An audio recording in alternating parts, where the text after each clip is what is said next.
Welcome to your climate-friendly backyard. Overview.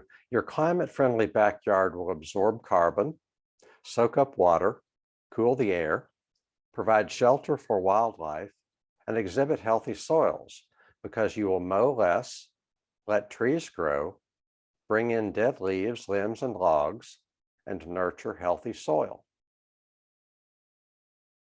The alternative title is The Lazy Man's Guide to a Climate-Friendly Backyard.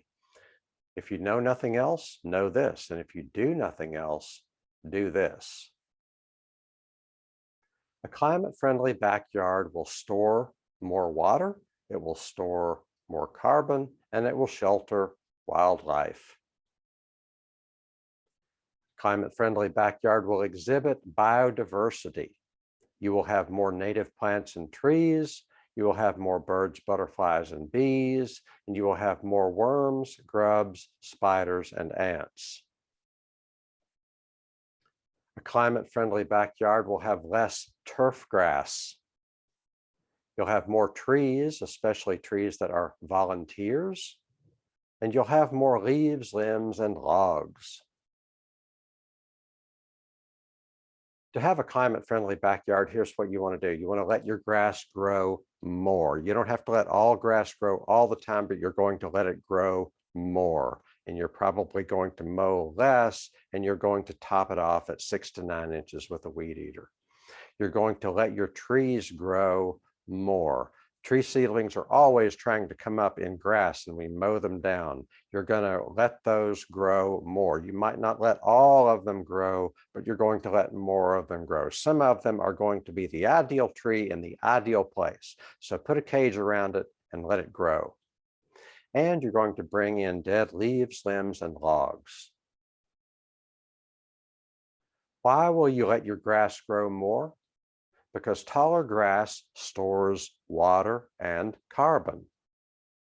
Taller grass allows for more plant diversity, and taller grass is the beginning of a diverse soil ecosystem. There's a lot more biodiversity underground than there is above ground if we allow it to exist. We need to nurture that diverse soil ecosystem. We need to nurture healthy living soils. Why will you let tree seedlings grow? Because trees are going to cast more shade. That's good for the climate. Let's cool the climate by casting more shade. Trees are going to capture more water. That's what, living things are. Living things are mostly water. Trees, if you have trees, they're going to have a whole lot of water in them, and they're going to capture rainfall. If you have trees, you can capture rainfall. If you don't have trees, you can't capture very much rainfall. Tree seedlings are going to absorb carbon. That tree is going to absorb carbon every year. And every year, it's going to take some of its energy and put it into soil carbon. That's what plants do. They take some of their energy and they put it into the soils. And your tree seedlings, if you let them grow, are also going to provide habitat for wildlife. I want you to bring in dead leaves, limbs, and logs. Why? Because they will absorb water. You're going to have a log there or a pile of limbs. When it rains, they're going to stay wet. And they're going to absorb some of that water. That water becomes available for insects, for their water source. It becomes, it helps keep the soil damp so that worms and ants can set up shop and make ant colonies in there. That's all very good for the soil, good for biodiversity. Why else are you going to bring in dead leaves, limbs, and logs? Because it's going to start an ecosystem that includes ants and worms and grubs. And then birds and reptiles and amphibians are going to feed off of that. Why else are you going to bring in dead leaves, limbs, and logs? Because it's fertilizer. You're going to nurture healthy soils. There are very few things that are better for the soil than to be decomposing dead wood. So that's why I want you to bring in dead leaves, limbs, and logs.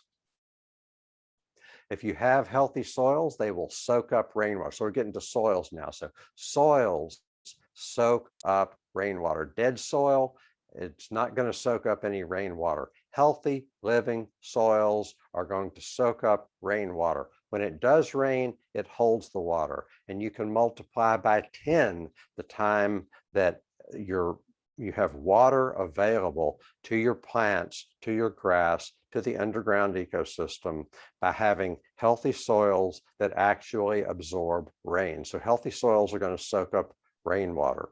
Healthy soils are going to exhibit more biodiversity. We want biodiversity. Our climate needs biodiversity. One of the major reasons we're having climate issues is because we have less biodiversity, because we have done so much to destroy biodiversity by removing plant matter and by making war on our soils. So we want healthy soils so we can have more underground biodiversity, including fungi, including bacteria, including worms, ants, grubs, insects. Healthy soils are going to store more water. Healthy soils are going to capture more carbon. There's room in our soils worldwide. There's room in our soils to capture a great deal more carbon than is currently in the atmosphere, but we have to use that resource. And in conclusion, your backyard will be climate friendly because it will exhibit healthy soils, it will shelter wildlife, it will absorb carbon, and it will absorb water. We need water for the climate. The biggest untold story in climate today is that we need water. We need water cycles. That's the only thing that's going to cool our climate in the time frame in which we need to cool our climate.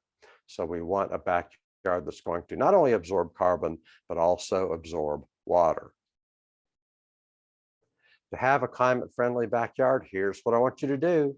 Let your grass grow more. Let your trees grow more and bring in dead leaves, limbs, and logs. In future videos, we will explore how to grow more and cut less, how to nurture healthy soils, how to capture rainwater, and how to encourage biodiversity. This has been your climate-friendly backyard. Thanks so much for joining me.